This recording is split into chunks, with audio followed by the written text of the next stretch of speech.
Chapter 8, Vocal Mastery, Powerful Voice Techniques. He is the best orator who teaches and delights and moves the minds of his hearers. Cicero. When you speak, your voice is your most important tool. Fortunately, you can learn to use your voice like playing a musical instrument to increase your power and persuasiveness in any conversation or speech. Singers are famous for training their voices for hours each day, sometimes for months and years, to reach a higher level of quality and resonance. You must do the same. Powerful voices are deeper, more sonorous, and stronger. They are infused with energy and power. When you speak with strength and confidence, as though you know your subject and believe in the importance of the points you are making, your listeners will believe you and accept your point of view as well. Slow down. When you speak more slowly, your voice has more power and authority. Your listeners have an opportunity to absorb and reflect on what you are saying. You exude confidence. You lend your words greater importance. All powerful people speak slowly, enunciate clearly, and express themselves with confidence. Loud, confident speaking is powerful and moving. When you speak too rapidly, however, your pitch increases, often to something squeaky and childlike, like this. Thus, the impact of your words and your influence on the audience both decrease because listeners downgrade the importance or value of what the speaker is saying. Energy is essential. The most important element of excellent speaking is energy. Speaking has been described as enthusiastic conversation, projected at a higher level of energy to more people and over a greater distance. Some years ago, I spoke to 3,000 people at a new hotel in Orlando. My talk was a major part of a 4-day conference. Because the sound systems were new, they hooked me up with 2 separate microphones just to be sure. Within 5 minutes of beginning my talk, both microphones stopped working. But the room was jammed with people and the schedule was tight. I therefore resolved to speak without the microphones and project my voice so that the entire room could hear me. Somehow, I was able to pull it off. For 90 minutes, I threw my voice to the back row of the room. Afterwards, I was exhausted. It takes an incredible amount of energy to speak loudly for any period of time, let alone the 90 minutes scheduled for my presentation. The good news was that the talk was well received. Copies of the presentation were reproduced and distributed to thousands of people worldwide. Everyone must be able to hear.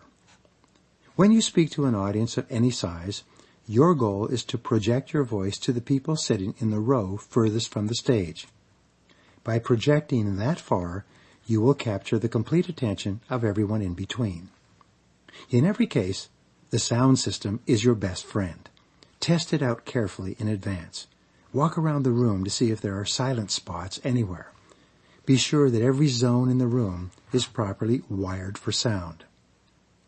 Take nothing for granted. Not long ago, I was giving a 1-day seminar for about 800 people in Philadelphia. I had spoken in the same room in the past. The sound system had been checked out and seemed to work just fine. But when I began speaking, the back half of the audience began waving their arms and complaining that they could not hear me clearly. As you can imagine, when half your audience is upset and complaining, it's hard to continue speaking calmly and confidently. As it happened, the people in charge of the sound system had not turned on the speakers in the rear half of the room. They had simply forgotten. And when the seminar began, the sound people had disappeared into some other part of the hotel. This is common as well. It took half an hour to correct the problem. In the meantime, I almost had to shout the whole time. The sound system is critical. Some time ago, I was giving a seminar for 1,500 people in a convention center that I had spoken in several times over the years without any problems. On this occasion, the convention center staff had sold the seminar organizers into using the exhibit area for the seminar rather than the banquet area that we had used in the past. The difference between the 2 rooms was that the banquet area had carpeted floors and acoustic ceilings. The exhibit area had polished concrete floors and high airplane hangar-like ceilings. Because of this construction, which was designed for shows and exhibits, the room had no sound integrity at all. Every noise bounced off the floor and ceiling and collided with itself, creating echoes and unintelligible noise. When I began speaking, no one in the room, aside from the first 2 rows, could clearly understand what I was saying. A revolt broke out. People stood up and shouted. They left their seats to argue with the seminar organizer. It was chaos. No sound integrity, no speech. The people from the convention center were called and brought into the room. As is customary with convention staff, they denied that there was any problem, and then further denied that there was anything they could do. We were stuck with the room and the non-existent sound system. We were also stuck with a room of irate business people who had given up a day to attend this seminar, many of them having traveled long distances. Because audience satisfaction is my highest concern, I made an executive decision. After quickly conferring with the staff of the convention center and determining that a carpeted room would be available 2 weeks later, I announced to the audience that this seminar was being canceled for today and would be held again in 2 weeks. As compensation for their inconvenience, we offered to let each person who had paid to attend the seminar to bring another person at no charge 2 weeks hence. Some of the participants were considerably displeased, but fortunately most of them, being salespeople and entrepreneurs, rolled with the punches. They accepted that this was an irresolvable situation and agreed to come back in 2 weeks, which they did. The next time we were in a different room, the sound system had been checked out thoroughly in advance, and the seminar was very successful. Expect a deficient sound system. It is quite common for hotels and convention centers to install cheap and ineffective sound systems. Toward the end of construction, almost all hotels and convention centers are over budget. They then look for ways and places where they can cut back on construction costs. The 2 areas they settle on over and over are the sound system and the air conditioning system. I never cease to be amazed at the number of hotels and meeting facilities that have inferior and inadequate air conditioning as well as poor sound systems. Almost all the meeting planners and seminar organizers that I work with arrange to bring in their own speakers and sound systems. It may cost a little more money, but it is an insurance policy against a disappointed or irate audience. Building vocal power. The human voice is like a muscle. It can be made stronger with exercise and use. Many people with weak voices have become powerful, confident speakers by building their voices over time with exercise. One of the best techniques for building your vocal power is to read poetry aloud. Select a piece of poetry that you particularly enjoy, memorize it, and then recite it regularly as you drive or walk around. When you recite a piece of poetry, imagine that you are making a dramatic presentation in front of a large number of people. Put emotion, strength, emphasis, and energy into the words. Go slowly. Change the emphasis on each word in a line of poetry, and thereby change the meaning of the line. Imagine that the words are like piano keys. As you recite a line of poetry, change the emphasis from word to word each time you read the line. My favorite poet is Robert W. Service. His poems are more like verses with wonderful rhyming and alliteration. They are easy to learn and remember. Once you've committed them to memory, you can recite them to yourself and to others for the rest of your life. Each time you recite a line of poetry, as if you were presenting it on the stage, you not only improve with that particular line, you actually become better as a speaker with all your other lines when you stand on the stage in front of an audience. Another way to build vocal power is to read aloud plays, especially the monologues from Shakespeare, as I mentioned earlier. When I was in high school, I memorized Mark Antony's funeral oration for Caesar from Shakespeare's play Julius Caesar. I still remember and recite that oration to this day for practice and to warm up prior to a talk. Record and listen to your voice. As you develop your ability to speak powerfully, record yourself reading poetry or parts of plays into a dictaphone or tape recorder. replay these recordings over and over, looking for ways to improve your pronunciation, delivery, and pacing. When my company teaches presentation skills, we instruct the participants to stand up and share a story about any part of their lives with which they feel comfortable. Some people explain their jobs. Others talk about their children. Some recount a recent experience. We instruct the participants to speak loudly and forcefully and to use their hands and gestures to make their points with great emphasis. We then videotape the brief presentations and play them back. In almost every case, the students are astonished. They had no idea how poorly they came across when they were speaking to a small group of people. Public speaking is not the same as having a regular conversation. The most common mistakes people make include limited voice projection, stumbling over words by trying to speak too fast, pausing too much or not at all, saying continually, and using insecure or ineffectual body language. When students are told to be more animated, energetic, and passionate about their subject, and they attempt this during the videotape presentations, they're almost always amazed at how what they consider to be high levels of animation comes off as small, self-conscious movements. Overdo it to do it well. To expand your vocal range in front of an audience, speak as loudly as you possibly can, almost shouting on a key point. Expand your arms widely and then let them drop all the way down to your sides. When you see this on a video, you'll always be amazed at how limited and self-contained it actually appears. My wife Barbara was raised in a household where her father worked the graveyard shift and slept during the day. The children were continually admonished to be quiet. They developed the habit of speaking in whispers and tiptoeing around the house throughout their childhoods. When Barbara began learning how to speak in front of a group, she was encouraged to speak louder. She raised her voice to what she felt was a shout, but when it was played back on the screen, her shout was just slightly above a conversational tone. She was amazed. When you videotape your own presentations, you will be amazed as well. Review and improve. One of the best ways to improve rapidly as a speaker is to videotape your presentation and then review the videotape with someone who will give you honest feedback. Stop and start the video every 30 or 60 seconds. Discuss how you could have used your voice and body more effectively to make a particular point. Stop the video at certain points and repeat what you said exactly as you would if you had another chance to give this same presentation. Record telephone conversations. You can increase your level of vocal mastery by recording your side of telephone conversations and then listening to them afterward. You will be amazed at how ungrammatically, haltingly, and often confusingly you speak on the phone.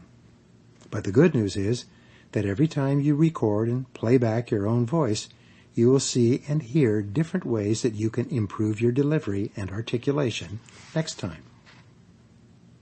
Pausing for power. Perhaps the most powerful vocal technique you will ever learn in speaking is the power of the pause. In music, all the beauty is contained in the silences between the notes. In speaking, the drama and power of the speech is contained in the silences that you create as you move from point to point. This is an art that you can learn with practice. Many speakers are nervous when they stand up in front of an audience. As a result, they speak faster, with a higher pitch to their voice and without pausing. When you are more relaxed, however, you speak more slowly, pause regularly, and have a deeper, more authoritative tone of voice. There are 4 kinds of pauses that you can use to put more power into your presentations. Number 1 is the sense pause. Use this pause by stopping regularly at the end of a sentence or point to allow people to absorb the new information and to catch up with you. Listeners cannot handle more than 3 sentences in a row without going into a form of mental overload. At that point, they become distracted and tune out. Their minds wander, and they're only brought back to your talk when you do something that grabs their attention. There is nothing so attention-grabbing as a pause. When you pause, you bring people up short. They mentally trip and fall into the silence that you have created. They immediately give you back their full attention. Each time you pause, you get them to recenter themselves on you and what you're saying. The second type of pause is called the dramatic pause. You use this pause on a particular point that you want to make stick in listeners' minds. You can use a dramatic pause immediately before delivering an important point or immediately afterward to allow people to absorb the importance of what you just said. The third type is the emphatic pause. Use this pause to emphasize a key point. For example, partway into a seminar, I will often stop and ask curiously, "Who is the most important person in this room?" I will then pause and wait for a few seconds while people grapple with the potential answer. Some people will say, "I am," and some people will say, "You are." After a deliberate pause, I will then continue by saying, referring to everyone, "You're right. You are the most important person in this room." I will then pause for a few seconds to let that statement sink in. I then continue, "You are the most important person in your entire world. You are important to all the people in your life. And how important you feel you are largely determines the quality of your life." I then go on to explain the importance of self-respect and self-esteem, and how a person thinks about himself determines the quality of her relationships with others in both her personal and business lives. The fourth type is called a sentence completion pause. This is where you make a statement or quote a line with which everyone is familiar. When you give the first half of the line, the audience mentally leans forward to complete the sentence with you. This causes people to engage more closely with you and to listen with greater attentiveness to what you are saying. When I talk about how business is becoming more competitive and that we must continually increase our own competence if we're going to survive, I will say, "When the going gets tough, and then I pause and wait while the people in the audience complete the sentence by saying, "Get going." Whenever you use this technique, you must discipline yourself to stop and wait until the audience speaks up and completes the sentence. You then repeat the words to finish the thought. You'll have the total attention of the audience. Tone of voice. When you want to emphasize a particular point, you speak louder and stronger. The greater strength and emphasis you put into a statement, the greater relevance and importance your listeners will give it. When you want to share something sensitive or emotional, drop your voice and speak in a more intimate tone. In a good talk, your rate of speech will be faster and slower, louder and softer, and broken by a variety of different pauses for drama, emphasis, and to allow people to breathe and catch up with you. The more you vary the various vocal elements of your talk, the more interesting and enjoyable it will be for the audience, no matter what the subject. The physical side of the voice and throat. Your voice is the instrument with which you speak and persuade. There are things that you can do to ensure that your voice and throat are performing at their very best. Energy is essential for good speaking and voice projection. Before a short talk, you should eat lightly. This ensures that you are bright and alert when speaking and that your brain is functioning at its best. Before a longer talk, such as a half-day or full-day seminar, it's essential to eat well. Protein is best. A solid protein breakfast or lunch will give you energy to burn for 4 or 5 hours. Protein is brain food, and you need it to think and speak effectively. Your voice will remain strong, and your mind will stay clear.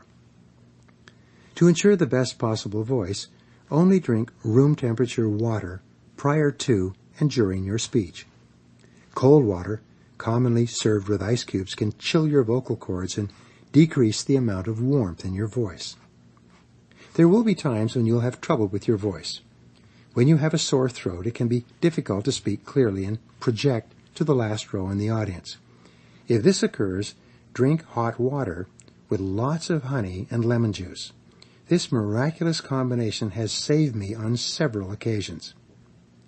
Because of long flights and short nights, I have a sore throat about once a year. But by continually sipping hot water with honey and lemon during my seminar, my throat remains clear and my voice remains strong. I've been able to speak for 8 solid hours from morning to evening with a sore throat by continually massaging my vocal cords with hot water, honey, and lemon juice. You should do the same. Now let me summarize. Training and using your voice like a musical instrument, varying your tone and speed, allowing silences in your talk, and delivering to the back row of the audience will enable you to speak with power in every situation. Chapter 9. Tricks of the Trade. Techniques of Master Speakers. One of the greatest satisfactions that one can ever have comes from the knowledge that he can do some one thing superlatively well. Hortense Odlum. There are perhaps 10,000 full and part-time speakers in America today who speak professionally. 20% of those speakers earn fully 80% of the total fees paid in the speaking industry. This means that 2,000 of these speakers earn 4 times as much as the other 80% combined. The top 20% of the top 20% of speakers, the top 4% of professional speakers, approximately 400 people, earn 80% of the speaking and training fees paid to the best speakers. The top 20% of the top 20% of the top 20%, approximately 0.8% of all speakers, or about 80 people, earn $25,000 and more for as little as a 20-minute talk. They are often fully booked and earn more than $1 million per year. Some make even more. The average full-time speaker trainer in America earns less than $500 per day, although the best speakers on similar subjects often earn $25,000, $50,000, and even $100,000 per talk. What are the main differences between the lower-paid speakers and the astronomically paid speakers? This is something I have studied and worked on for more than 25 years. To begin with, most of the highly paid speakers are marquee speakers. These are people who are famous and well-known for some accomplishment in politics, sports, or business. Best-selling authors often become highly paid marquee speakers as well, at least for a while. Most speakers are hired by meeting planners or senior executives to address organizations, associations, or business meetings. The goal of the meeting planner is to attract as many people to the convention or meeting as possible. Annual meetings for organizations are usually important sources of revenue for planners, which use them to underwrite the operations of their organizations during the year. The bigger the name of the speaker, the more people will register, pay the convention fees, and attend the annual meeting. General Norman Schwarzkopf headed the successful military operation Desert Storm in the 1991 Gulf War against Iraq. When he retired, he immediately became a top speaker on leadership. He began to receive as many as 1,000 invitations per year to speak to business and organizational groups throughout America, Canada, and the rest of the world. His fees were consistently in excess of $100,000 per talk. When General Schwarzkopf retired from the Army, he walked down the street from his official retirement ceremony in New York and gave his first speech as a civilian. He told me that he earned more from that single luncheon talk than he earned in 6 months as the general in command of 330,000 troops in Operation Desert Storm. The second level of speakers, well paid but not necessarily famous, are those who speak very effectively on a subject of considerable importance to many companies and organizations. In many cases, they are industry experts who have been successful in their fields and then turn to professional speaking. These are the journeyman speakers, those who speak on business, sales, management, leadership, personal and professional development, and the humorists. These people are booked over and over again because they please their audiences consistently and their reputation spreads. The best speakers in either category, marquee or non-marquee, have two important qualities. Number one, high levels of energy and vitality. They engage in enthusiastic conversation with their audiences. They are warm, friendly, and likable. It's clear that they're happy to be there with the audience and that they enjoy sharing their ideas with people that they treat as friends and colleagues. The second requirement they have is excellent content and delivery. Because listening to a speaker is a form of infotainment, and people are always interested in hearing and learning new ideas, excellent speakers share excellent material with their listeners. Speakers only succeed long-term if they give powerful and popular public presentations. People must come away nodding their heads and talking about what a great job the speaker did on her subject.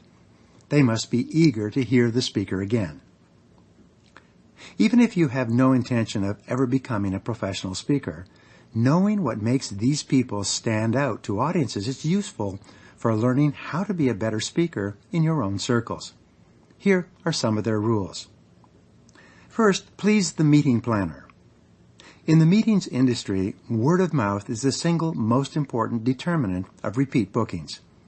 Before a meeting planner will hire a speaker, especially an expensive speaker, the meeting planner must be convinced that this person will attract a lot of attendees and then please their audiences. For that reason, in the speaking industry, we often say that the job of the speaker is to make the meeting planner look good. When the meeting planner hires an excellent speaker and the attendees are happy, the attendees compliment the senior executives on their choice of speaker. As a result, the meeting planner looks good and is often promoted or given a bonus. The speaker will usually be used again and be recommended to others. For example, I was once booked to speak at the annual meeting of a Fortune 1000 corporation. The secretary to the president was a fan of mine and had talked at home about benefiting from my material, so she recommended me to be the keynote speaker at their upcoming meeting. The president had never heard of me and was reluctant to bring in someone he didn't know for a meeting that was so important.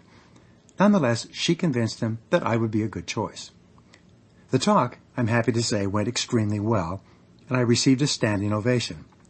Some weeks later, I received a letter from her telling me that her boss was so happy with my talk that she had been promoted to a managerial job and given a $4,000 raise.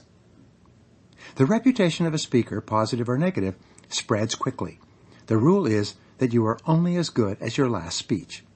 Before someone will book a professional speaker, he or she must be convinced that the boss and the audience will be pleased and satisfied with the result. Meet other speakers. Even if your goal is just to speak effectively in your business or social circle, you should use top professionals as models to learn from. Like they do, you should attend every talk and seminar that you possibly can. Take notes. Observe how speakers interact with the audience before the seminar and how they deliver their speeches when they stand on their feet. When you attend a speech or seminar of any kind, make every effort to meet and shake hands with the speaker personally. Thank him or her for coming. Tell the speaker that you're looking forward to what he or she has to say. There's something about this kind of personal contact that rubs off on you and helps you to become a better speaker yourself. Spend time studying, researching, and preparing. There are several rules that marquee speakers and professional business speakers must follow to get to the highest level of income and acclaim. First, as I've said repeatedly, top professional speakers prepare thoroughly. It's not uncommon for a speaker to spend 10 hours on reading, review, reorganization, and practice to give an original 1-hour talk. Top speakers learn everything they can about the audience. They ask about the ages, occupations, and backgrounds of those who will attend. They ask about previous speakers who have addressed this group and what the audience liked or disliked about those speakers. They want to know about the incomes and responsibilities of their audience members. Professionals study the brochures and other information from the company and review client websites carefully. They study the industry that the company or organization is in and they familiarize themselves with the major events and trends in that industry. Be clear about your objective. Like a professional speaker, you want to achieve complete clarity about why the meeting planner hired them in the first place. Remember, the goal is to make the meeting planner look good, and you can only do this if you are absolutely clear about what the meeting planner wants you to accomplish. I always ask my clients in advance what they would like people to say and do as a result of my talk. Once we are both clear on this subject, I organize my talk so as to achieve that goal. That becomes my measure of effectiveness. Not long ago, a meeting planner, the president of a large organization, told me, "Your talk was the best I've heard in 18 years. You covered every single point we discussed on the telephone, exactly as you promised." She went on to say that many other speakers had promised to customize their talks for this specific group, but never did it. There's a belief among many speakers that it's easier to get a new audience than it is to develop a new talk. People with this attitude simply reshuffle the same old ideas over and over, no matter who they are talking to. But they don't last long in the speaking industry. Learn the language. Every company and organization has a special language, complete with organizational history, culture, and current events. A good speaker seems so familiar with the company or organization that he or she is addressing that the listeners often get the feeling that the speaker works personally in their company or industry somewhere else. Plan and organize your material. Professional speakers plan and organize their talks well in advance. They continually write and rewrite their material, moving some remarks and comments forward or backward in the presentation. They're continually looking for ways to make their points in a more enjoyable and effective way. Review and rehearse. They review and rehearse their talk over and over, even if they've given this talk many times before. They never trust to memory or experience. Just as a pilot reviews every point on his checklist every single time, the professional speaker reviews every single point in his talk and continues doing this right up to the moment of delivery. Check out the location. Top professionals arrive early and check out every detail of the room, just as a general would study every detail of the battlefield. They check the three most important factors: the sound, the lighting, and the temperature. On almost every occasion, one of those three critical elements will need to be changed or corrected in some way. People say video cameras are meant to be focused on a single face.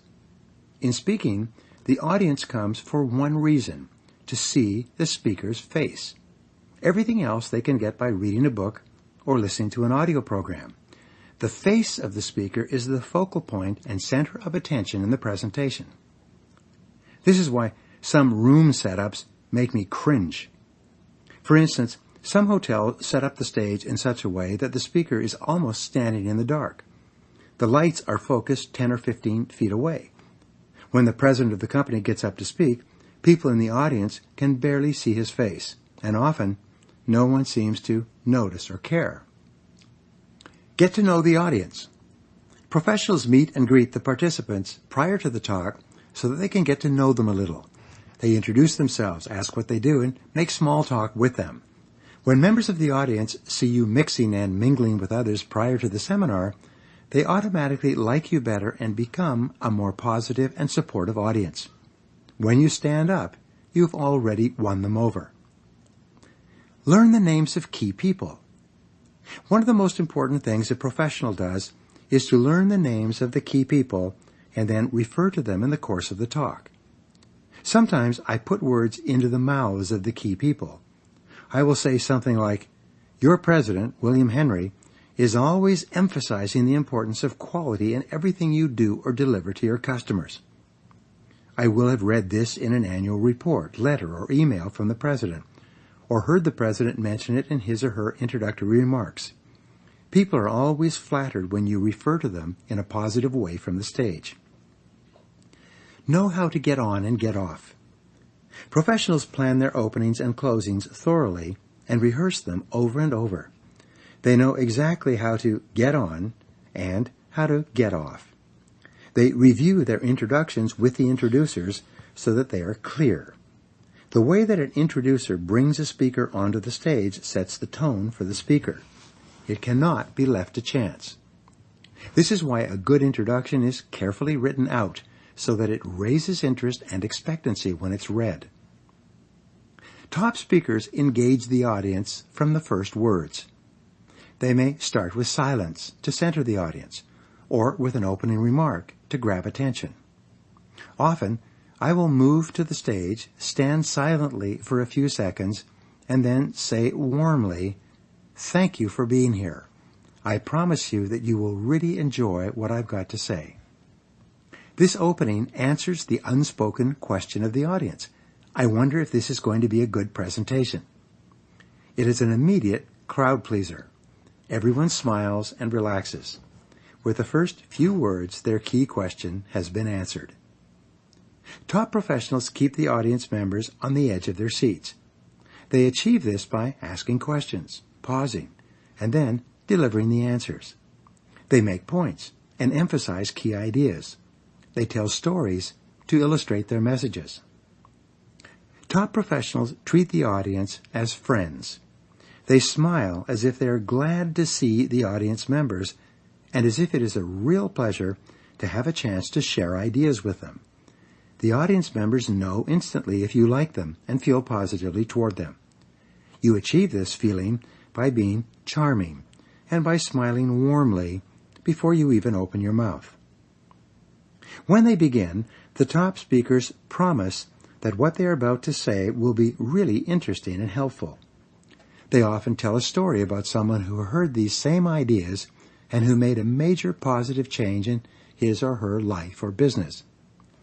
Top speakers use a series of rhetorical devices and other methods that have been developed and used on the stage or in movies for many years. They use silence to center the audience and to give the audience time to settle down or to digest key points. They use pauses prior to key points or immediately afterward to punctuate their delivery and emphasize key ideas. They ask questions continually. Because people are conditioned to answer questions, when the speaker asks a question, the audience members answer it, if only to themselves. There's a saying in selling and speaking that the person who asks questions has control.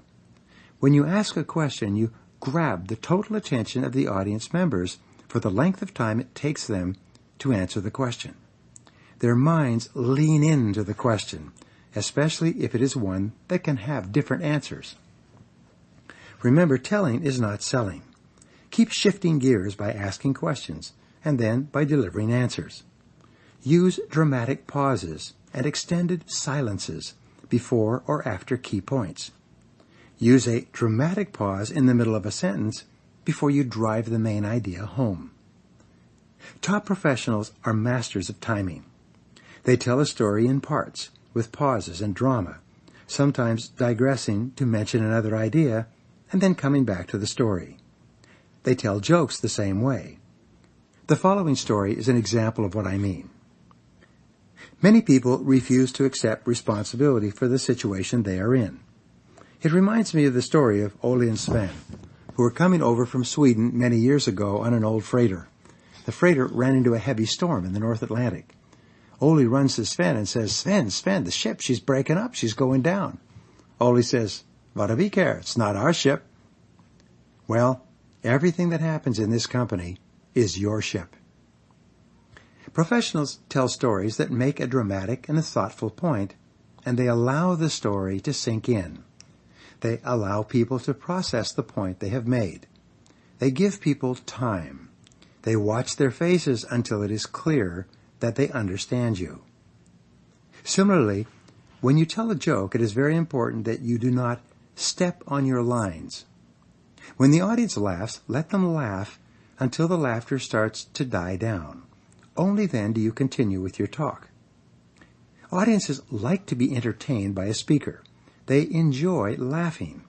Don't deprive them of the time they need to take for thought and introspection, or of the time that they laugh after you've said something funny. Professionals speak a little louder. This demonstrates confidence in what they're saying. They use their bodies more, moving their arms, nodding their heads, smiling, and being more animated. For example, when you want to make an important point, expand your arms wide or increase your volume. When you want to suggest intimacy, hold your fingers and your hands together gently as you lean toward the audience. Let your arms drop. When you're speaking, your natural stance should be with your arms at your sides rather than raised in the Tyrannosaurus Rex position. You can touch your fingertips together lightly to emphasize key ideas. Keep your head and your chin up, signifying confidence in your words. Especially, smile warmly at the audience. Twinkle like Santa Claus. Enjoy yourself. Have fun. Be happy. Speak as though this is a wonderful experience for you and that you are enjoying every minute. To summarize, in the final analysis, the only way to learn to speak is to speak and speak and speak and speak and speak and speak and speak. When you prepare, practice, and rehearse over and over again, incorporating more and more of these professional speaking devices into your performance, you will soon become a spellbinding speaker who is invited back again and again, and who will make more and more money for each appearance. Chapter 10. Controlling Your Space. We cannot make it rain, but we can see to it that the rain falls on prepared soil. Henri Nouwen. One of the key determinants of your success as a speaker is the room in which you speak. You must inspect it carefully and prepare it as much as possible. There are 3 key physical considerations in speaking. They are, as I mentioned before, number 1, sound, number 2, light, and number 3, temperature. These are the 3 areas where things always go wrong in a speaking engagement. You've heard of Murphy's Law, which says that whatever can go wrong will go wrong. This law was probably discovered by people who give talks and seminars in hotels and convention facilities. The first rule to know when holding any kind of public speaking function is that hotels lie. I learned this when I first began speaking, and I have seen it proved over and over again 90% or more of the time. Hotels lie. It's almost as if the people who arrange facilities for conventions, seminars, and speeches have taken a special course in the various lies, distortions, and half-truths that they tell the meeting planners and speakers, especially on the day and at the moment of the presentation. One of their favorites is fire regulations. They always say that they cannot do or change something because of fire regulations. The fact is that they do not want to change anything about the room or the setup. They are lazy. Their claim of fire regulations is invariably false, but it usually intimidates the inexperienced meeting planner into acquiescence. Whenever I hear this fire regulations, I simply say, well, my father is a fire inspector, and I'm quite familiar with the fire regulations. Please show me where in the regulations it says that you are not allowed to arrange the room in this way. This always stuns them. They immediately drop the excuse and begin to cooperate. I've seen this happen over and over again in hundreds of facilities. Another excuse they give you is that the lighting is computer controlled. There's nothing we can do about it until the engineer arrives. For some reason, the engineer is never on the premises or immediately available. He or she is always at a meeting, away on vacation, or dealing with another emergency. The key to succeeding in organizing the facilities is for you to be friendly, polite, and charming, but simultaneously gently insistent with the staff. Your goal must not be to get them mad at you early in the process. They are the only ones who can help you. But here are some things you can do to get some better results. Threaten them if necessary. One day, I was doing a seminar in Tampa, Florida. The room temperature was 80 degrees. People were perspiring, waving their seminar materials as fans, and generally unhappy and dissatisfied. They were starting to leave and ask for their money back on the way out. I asked the organizer to call the hotel and tell them to turn the temperature down. She called them repeatedly, but to no avail. They gave all the usual excuses. The engineer is working on it. It's computer controlled. We're doing everything we can. Finally, at the break, I personally called the head office and told them that if the temperature did not come down and the air conditioner was not turned on within 2 minutes, we would cancel the seminar, refuse to pay for the room, and sue them for lost revenues. It was amazing. As I stood there, I could feel the air conditioning coming on. After pleading with them for 2 hours and listening to every excuse imaginable, as soon as we threatened not to pay, the air conditioning roared on and stayed on for the rest of the function. I always encourage my clients to call someone in charge and tell the person, we will not pay for the room if the air conditioning or temperature is not adjusted immediately. In almost every case, all the technical difficulties that have been holding them back are suddenly resolved, and the temperature is lowered or adjusted to the proper comfort level. Check the lighting. Lighting is very important in a seminar presentation. The total attention of the audience should be on your face, with only casual side glances to your props. Remember that 70% of the people in your audience are visuals. They can only process information if they can see it. The other 30% are auditories. These are people who process information only when they can hear it clearly. Your job is to cater to and satisfy both groups. 50% of the time, the lighting will be wrong in some way when you arrive to do your presentation. For this reason, you always want to arrive early enough so that you can check out the lighting thoroughly before you go on stage. If something is wrong with the lighting when you begin to speak, it is almost impossible to make any changes afterward. In stage or TV productions, people spend 1 or 2 days in advance just setting up the lights. They arrange the lighting and move it around so that there are no shadows on the stage or on the actors. They make sure that every single person is absolutely clear to every single participant in the audience from every angle. This is the ideal. As the speaker, you must be fully lit 100% of the time from both sides so that there are no shadows on your face. It is not unusual for the facility to have lights that beam on you from the top rather than from the front, shading out the bottom half of your face.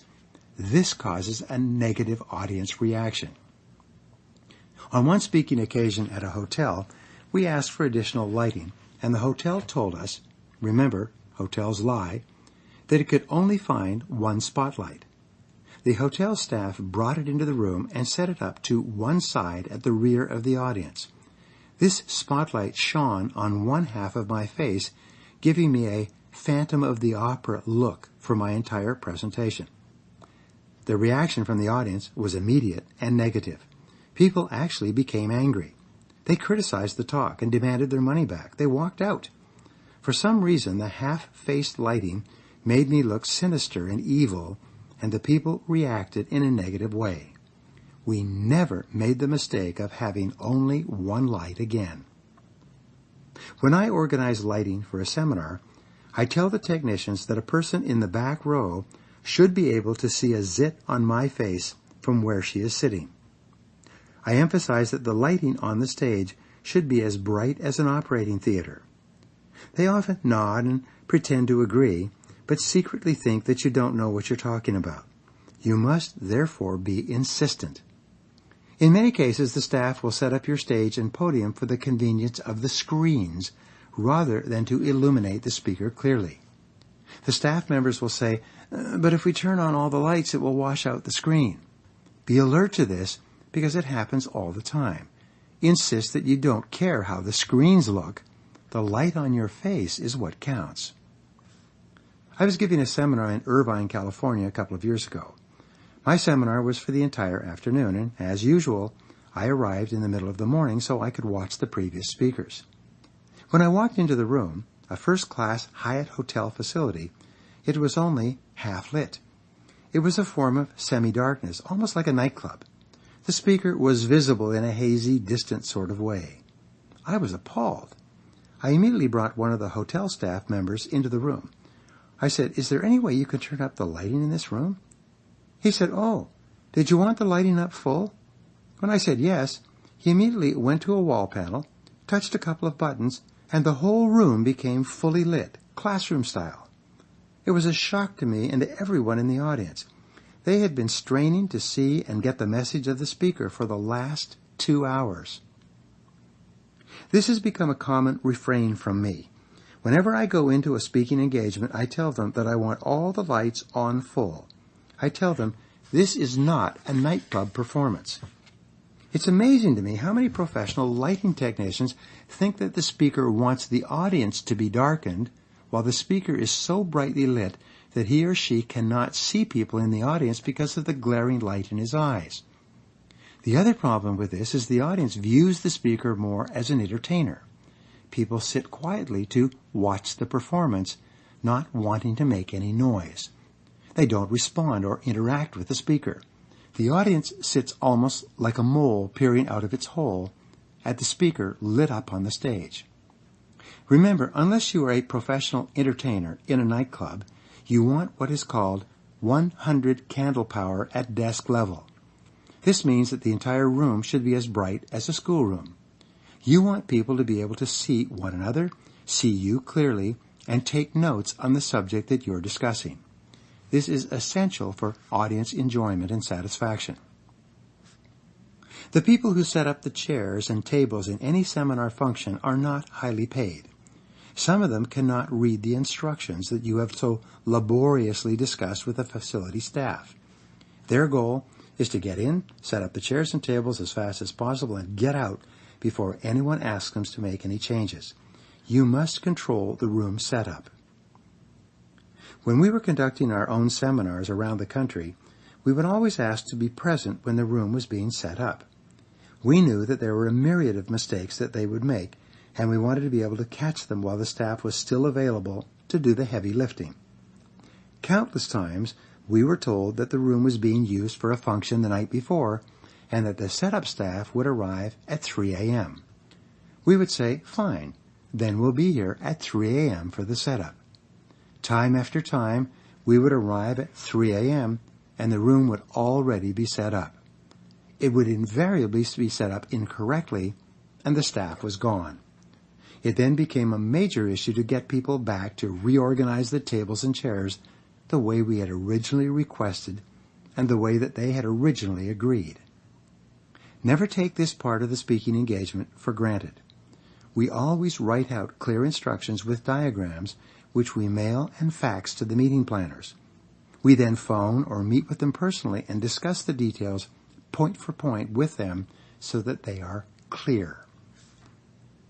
But even when you have thoroughly explained exactly the way you want the room to be set up, in almost every case people will disregard your instructions or misunderstand what you have asked for. This is why it is so important to be there early enough to check out everything and to make changes when necessary. Part of the reason I have been successful as a speaker over the years is my almost obsessive concern for the comfort of the audience. From my very first seminar with 7 people, I gave a lot of thought to the audience's ability to see me clearly and everything that I was writing. I set up and reorganized the chairs and tables to ensure maximum comfort and visibility.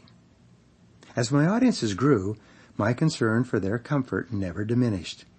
Eventually, I was conducting seminars for hundreds of people over several days.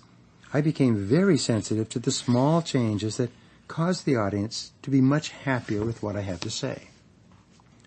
Every person in the audience should be able to see you clearly from wherever he or she is sitting. This requires that, whenever possible, you organize the chairs in half circles, moving outward from the stage, very much like a performing arts theater.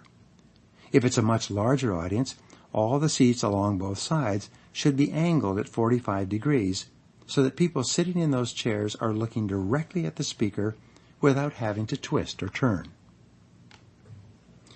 The first row should be close enough for you to reach out and touch them, almost like the first row in a live arts theater, where the actors could reach out and touch audience members.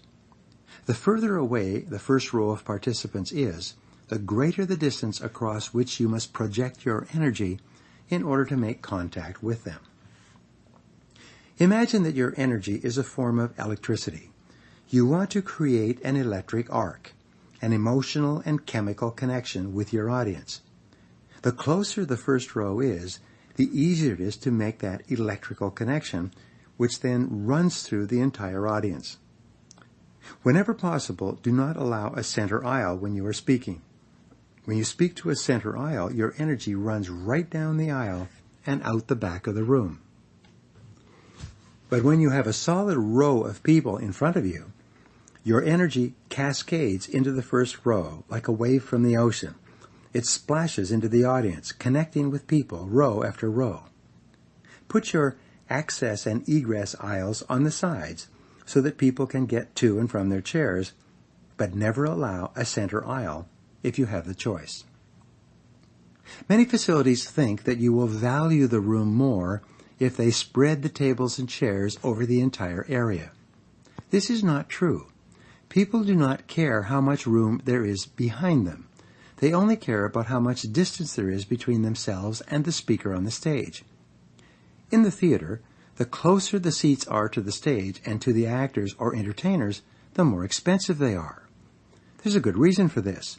The closer the person is to the speaker or the performance, the more enjoyable it is to the audience member. There is more intensity, more pleasure, more satisfaction in seeing the speaker up close and personal. It's not uncommon for the meeting facility to put the first row of chairs or tables 10 or 20 feet back from the stage. I call this the shouting across the street model. This is where you have to really work hard and shout across the street to project higher amounts of energy and make contact with the first row of your audience. This is both difficult and unnecessary. If you arrive early enough, you can ask the staff to bring the back row of tables or chairs up to the front. I've often required that they bring as many as 3 rows of chairs and tables to the front to fill it in. I want to be able to touch the people in the first row when I reach out with my hand.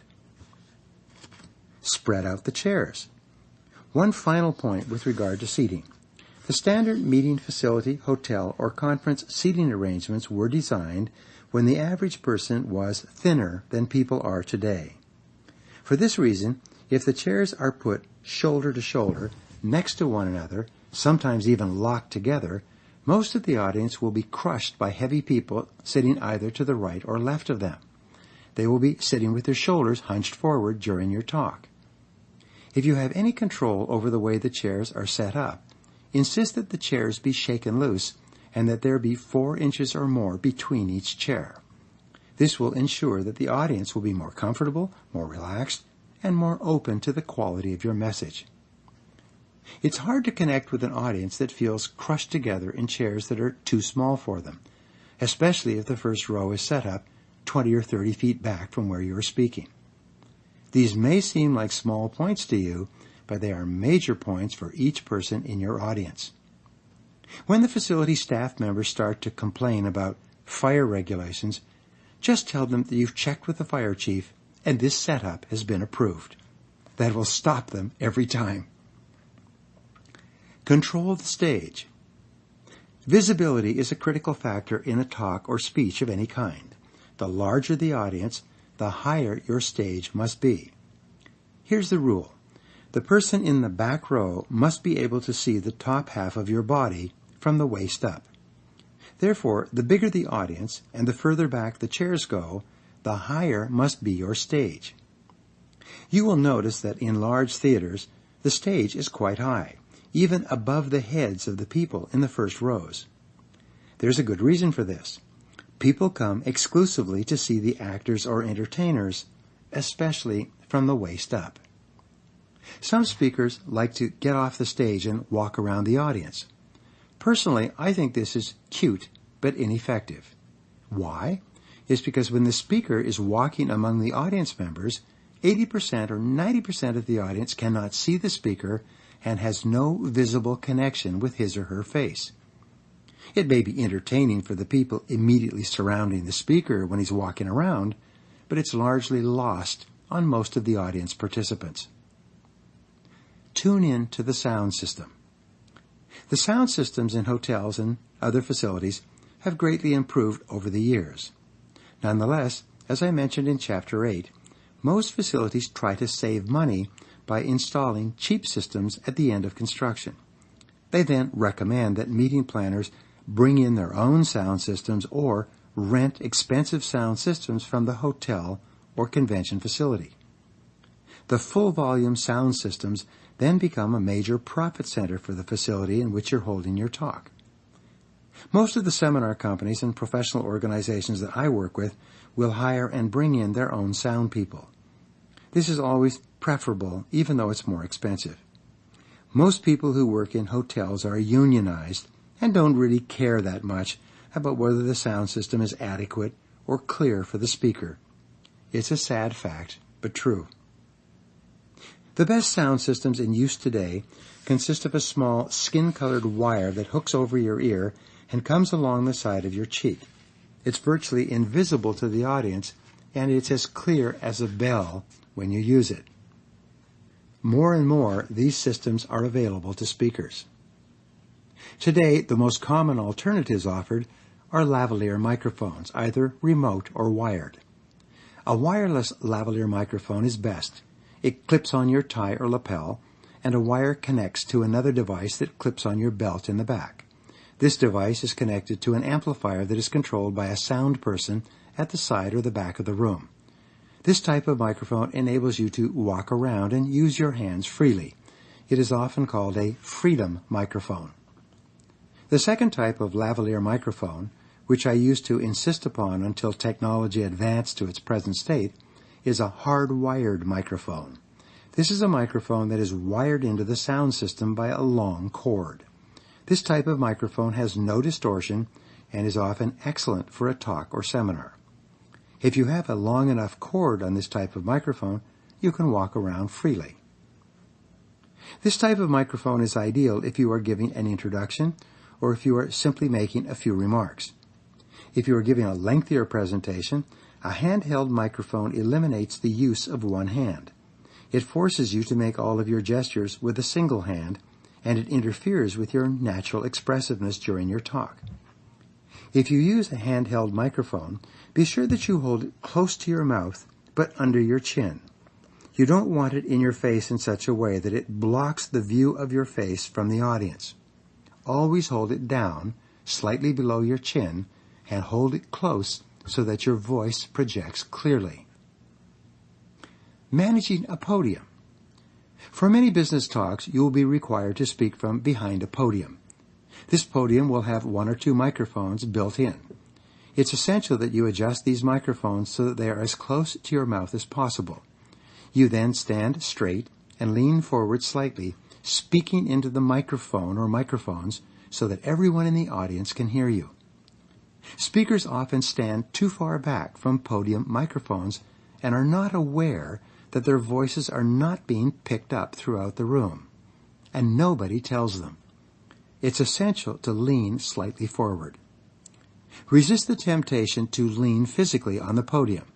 It gives you a sloppy, slouchy look and suggests a lack of certainty in what you are saying. You can use your hands to adjust your paper or notes, but otherwise let them hang by your sides or rise naturally to make points without touching the podium or lectern at all.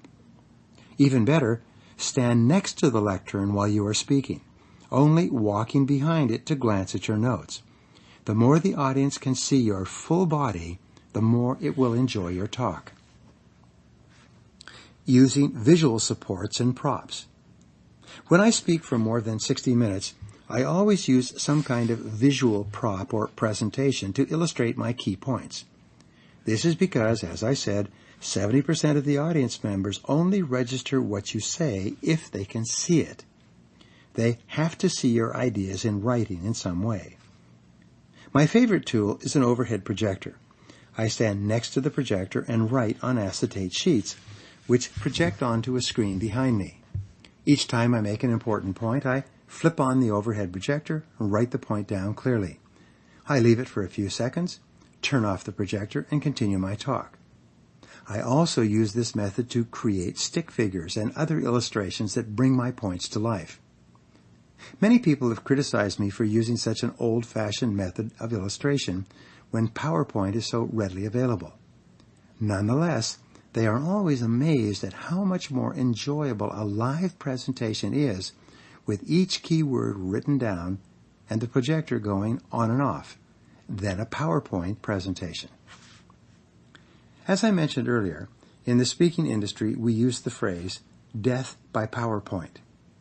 The reason for this is that when PowerPoint first came out, too many people embraced it as the central prop for their presentations, and they forgot about their voices, words, and gestures. The PowerPoint carried the weight of the message, which it was never meant to do. If you use PowerPoint or any prepared visuals, you should use them as tools that keep the focus of your audience on your face and personality. When I use PowerPoint to illustrate key points with small groups, I bring up one line at a time. I discuss that line and explain it before bringing up the second line or illustration. Never bring up an entire slide and then attempt to read through the slide. Everyone in the audience will be reading up and down while you are speaking, and they won't be paying any attention to you. When you use PowerPoint, be sure that you have a laptop in front of you so that you can see what is projecting onto the screen beside you or behind you. Never look at or talk to the screen. Never turn away from the audience. Always keep audience eye contact during the presentation. When you finish making a point and you want to elaborate on it verbally, push the B key and blank out the screen so that every eye comes back to you. Remember the 5x5 rule for PowerPoint. Never have more than 5 lines on a slide, and never have more than 5 words on each line.